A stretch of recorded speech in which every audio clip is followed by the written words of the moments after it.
For thousands of years, the races that were left behind by the old ones have sought its splendor and died for it.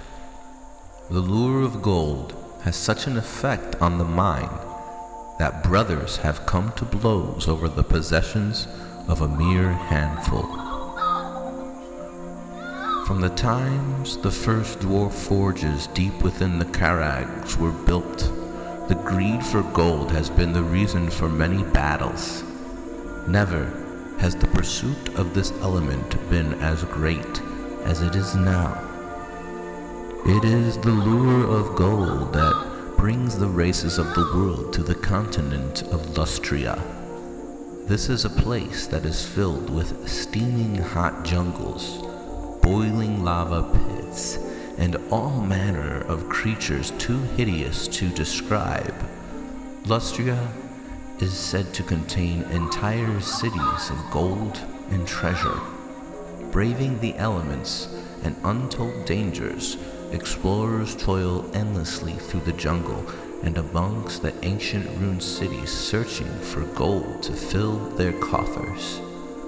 For centuries, those abandoned cities of the sun have been plundered, but it is those who once dwelled in these ancient ziggurats that are the most mysterious, a strange reptilian, thought by many as demons called dragonkin, lizardmen, and worse. Why these creatures seem to take up and move, no one knows. But the amount of treasure they leave behind in those cities goes far beyond what any Chilean merchant can imagine.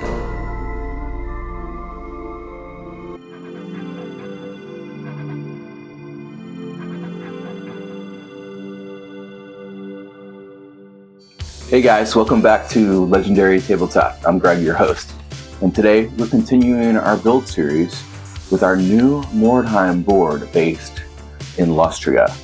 So last video we built a small group of pyramids with a lot of elevated platforms that we could use for some really nice Mordheim gameplay. So today we're going to build some larger pyramids to kind of, one, build out the board, and two, make a really nice centerpiece in order to catch your eye as soon as we put that board on the table. Let's get into it. Alright, now please like and subscribe if you haven't. Now we are checking out one of these Town Crier magazines, which are part of White Dwarf, and they would release different supplements to current games that were out at the time, before the internet was what it is. And here we have several of the Mordheim and Lustria scenarios with some really great art attached. A couple different things. We have this skirmish, island hopping, and it gives you sort of different goals in the scenarios, treasure, what terrain to set up. We have also some additional characters that you can hire for your warband, a chameleon skink, this Pathfinder type character, which is like the Warhammer Indiana Jones Dark Elf assassin.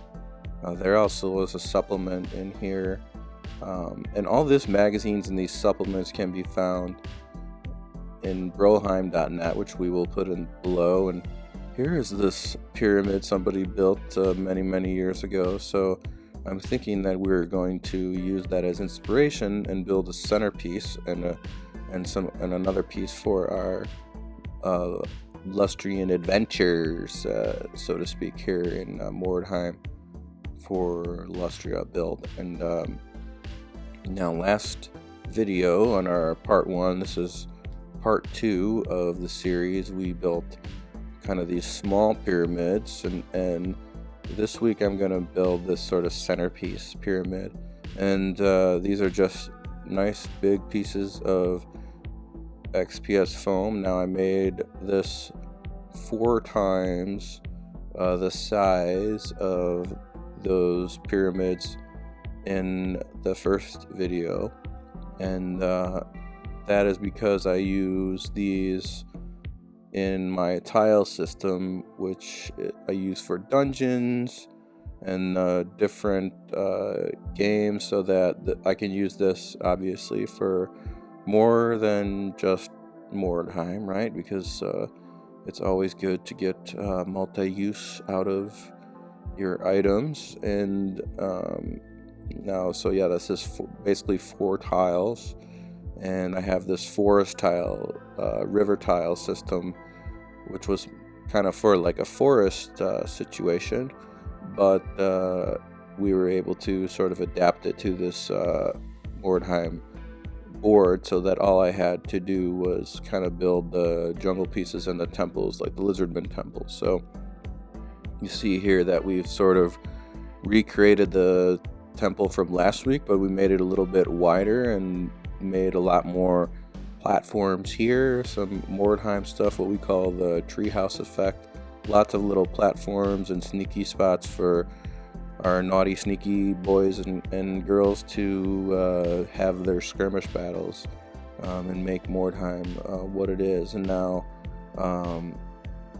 also I had made a bunch of these little like hieroglyph pieces during the first video. So now just to get ahead and make this everything all congruent to itself, or to each other, so to speak, using some of these pieces. So I just made a bunch, and we're kind of simulating the design. Now I'm not showing too much of like what I did with this temple here, because basically this is just a copy of the temple from the first video, which is with some small adjustments. But you know, the key is just to have all these spaces and spots that are going to make for some real interesting gameplay. And you know, as you know, we've said it many times, that's part of the fun factor in Mordheim. And now we're copying a lot of that design language here, so it is pyramid-y, so to speak. We're having some camera issues here. Now these things are just huge, so I'm switching to the cell phone here to get a better view. There's just not room on my desk for these. And yeah, we're just copying kind of some of the design implements from last week. We made a little entrance, we made staircases, and then I just cut these small strips to place on the to kind of like frame the staircase. And now going to move on to the hot wire tool, and we're going with the same type of design, so a sort of sporadic, chaotic design. We're for the footstones, because we are going to cover this with like a ton of rocks and sand and flocking, that sort of thing. So this doesn't have to be totally perfect. And then the sides are going to be much like inspiration from Aztec and Mayan civilizations, also the Tibetan pyramids. You know, obviously the Great Pyramid in Giza. But for this one, I was thinking that, you know, a lot of flat surfaces for the center piece, in order to maybe like the objective could be on top of this pyramid, and then obviously could be used for other games. And if you are ever using one of these hot wire tools, make sure that you wear a mask. It has to be a ventilator mask, the type with that sort of pink, the pink filters on either side, like I think it's called a 297, I believe. But an N95 and those little surgical masks are not enough. So make sure that if you do this, that you ventilate in a space with ventilation. Yeah, be safe, guys, or wear a mask. And then I'm using the old aluminum foil ball and getting some of that texture to look a lot like stone. And yeah, it's definitely coming along here. yeah, so some nice brick patterns along the side. Probably should have done that before I glued those on. But yeah, so just spent a nice afternoon here and put some nice brick patterns. And God bless everybody who wants to cut bricks out one by one and then glue them on. I know that it looks nice, but you're nuts, and I'm not doing that. Yeah, it's too much. These are toys. This is for fun. And now I'm moving back to just a ballpoint pen for some of the more intricate details.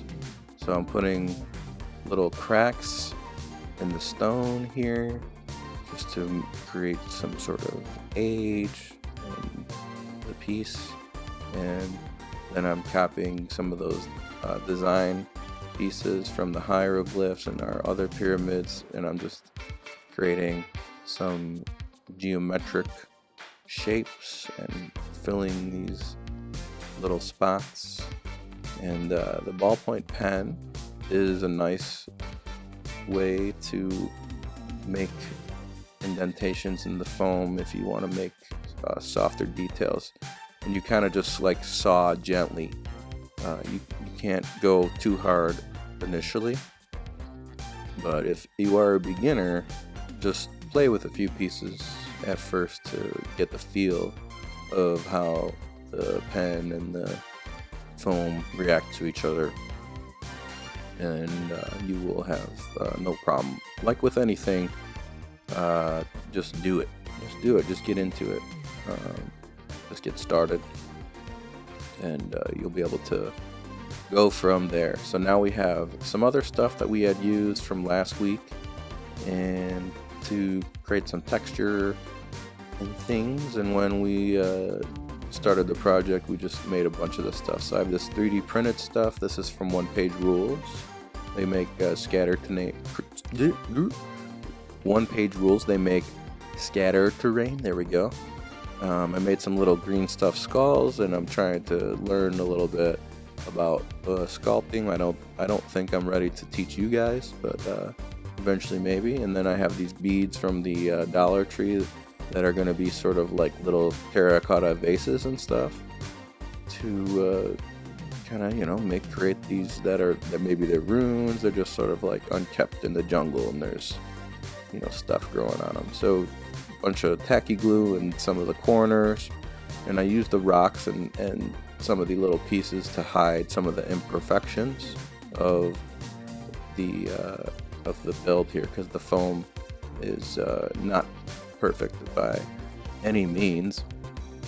And then I have a bunch of toothpicks here, which I'm going to basically like snap in halves and thirds, and with some hot glue I'm going to create some candles that are going to be burning on top of some of these like little altars, and that'll be a cool little effect too, in combination with the little 3D print and on that sort of thing. So it's like just enough detail, like not an insane amount of detail, but as I said, just enough to make everything look nice here. And then we applied our 100% American made Freedom Paste on here, and sealed everything in.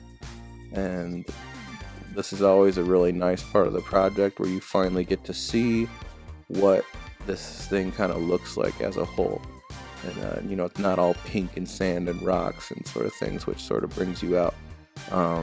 And off camera, I believe we lost the footage of using a hot glue gun to create vines on here. So and there is some footage on that in the first video too. So if you have any questions about how this is done, if the footage on here is not included, that'll be on the other pyramid video, because we painted them and built them almost pretty much exactly the same. We're creating a little city for our Mordheim in Lustria board, and now I'm just going with a quick brown overbrush and it's a sort of reddish type of brown. And with this overbrush, I'm not really wiping away a lot of paint. I'm gonna do 2 layers of this because the acrylic paint is definitely dries a lot more opaque, and it seems strong now, but as you can see, it dries a little bit not as strong. And then I'm gonna use a more reddish orangey brown to create a slight gradient on the bricks here.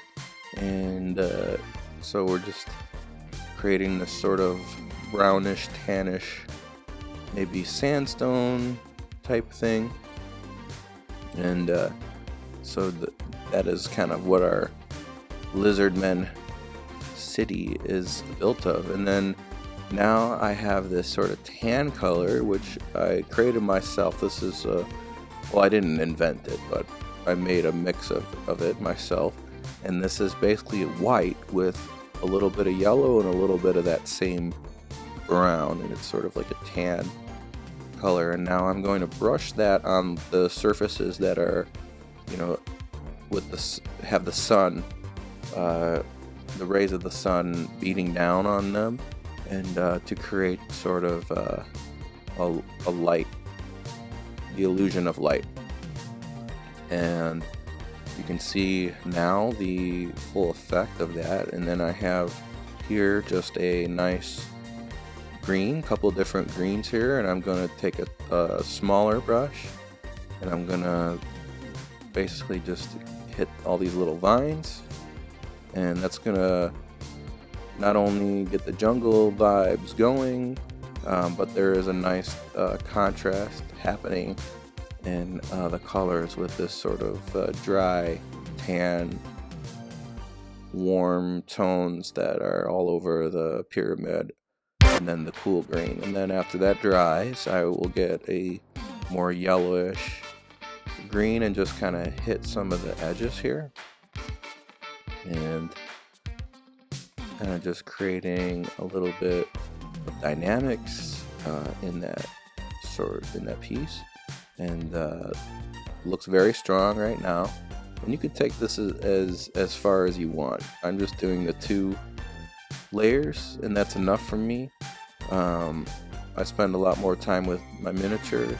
The terrain, I feel like you can just get it to a point and it's ready to go. And then now I have this turquoise for the candles, and I'm going to do a few layers of a more desaturated, this medium turquoise, because this is craft paint and there is not a lot of pigment here, and so I have to let that dry and do a couple layers in order to get the coverage that I desire.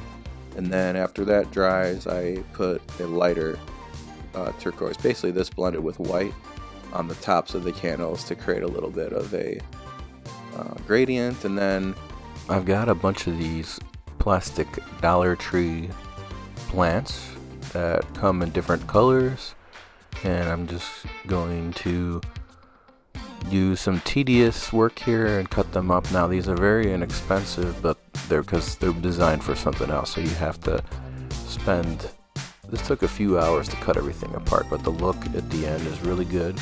And then once all the paint dries on my pyramids, I'm going to kind of use these to kind of cover what other flaws are on the surface. And I have a bunch of these different little plants and leaves and vines and things, and we're going to just use a hot glue gun to add this along with these tufts to and these leaves here. We had used these leaves before for the for some of the flocking, but it was been quite expensive to buy these little leaves. So lately I've been harvesting sawdust from my wood shop in the garage and creating flock, and it's really easy to do.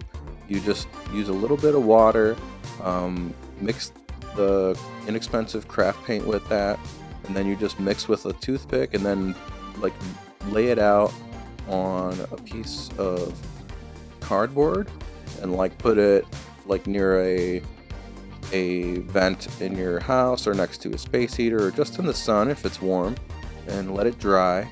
And then eventually you have your own flock. And if you don't have access to a wood shop type place, you probably know somebody that has this stuff, and sawdust is cheap to come by. You know, this stuff is expensive, and using it for the channel can add up. So all this was free.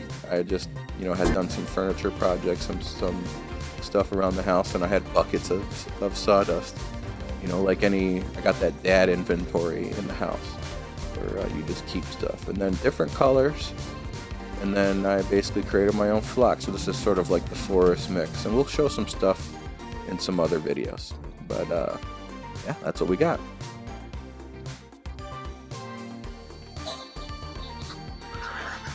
All right, so we've completed our piece, and it's looking really nice. The Lustria board is really coming along. And with our small pyramids and our large pyramid / temple, the board is really starting to fill out and look really great. I'm happy with it. And make sure, if you enjoyed this video and you're still watching at this point, to hit the like, hit the subscribe. We're going to continue on this board series. A lot of fun things coming along on the channel, more battle reports, that sort of thing. And hope you're having a great day wherever you are, and you know what time it is. We're gonna roll that beautiful bean footage.